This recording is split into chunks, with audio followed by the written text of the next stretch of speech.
పిల్లగాడు కష్టాలలో ఉన్నప్పుడు ఎవరన్నా ఏదైనా చెప్తే అదే చేస్తారు. కొందరు నవగ్రహాలకు పూజలు చేస్తారు, ఇంకొందరు ఇష్టమైన దేవుళ్ళకి పండగలు చేస్తారు, కొందరు బాబాలు సాముల తానికోయి ఏవో పూజలు చేపించుకుంటారు. ఇక కొందరైతే మంత్రగాళ్ళ తానికోయి తాయితులు కట్టించుకుంటారు, ఉంగరాలు కూడా తొడుక్కుంటారు. ఇంట్లోకి వాస్తు మంచిగా లేదంటే దర్వాజాలు కిటికీలు మారుస్తారు. ఏదో అట్లనన్నా మంచిగా అవుతుందని వాళ్ళ నమ్మిక. ఇవన్నీ మనకే అనుకుంటాం, కానీ పెద్దలకు కూడా ఎవరి నమ్మకాలు వాళ్ళకే ఉంటాయి. తీరకుంట చేస్తే సాలకుంట అవుతుంది జగనన్నకు. ఏది చక్కగా కలిసేస్తలేదు. నా వాళ్ళు అనుకున్నోళ్ళేమో గోడలు దుంకబట్రి, రోజుకింత పార్టీ పల్సక్ కాబట్టే జనంలో పతార పెరగదాయే.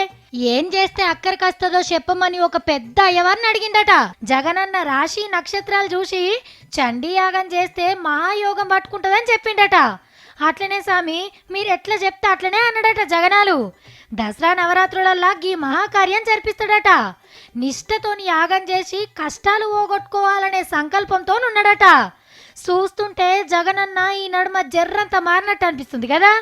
ఆంధ్రాకు ప్రత్యేక హోదా జల్దిన రావాలని మొన్నట్ల గంగల మునిగి హోమం కాల్చే, అటెంక కృష్ణ పుష్కరాలలో తానం చేసి పుణ్యం ముటగట్టుకుండు. ఇప్పుడు చండీ యాగం చేయబోతుండు. యాగాలు పూజలతోని పబ్లిక్ ల పతార సంపాదించుకోవచ్చని అన్నకు కూడా ఎరకైనట్టుంది. నమస్కారం.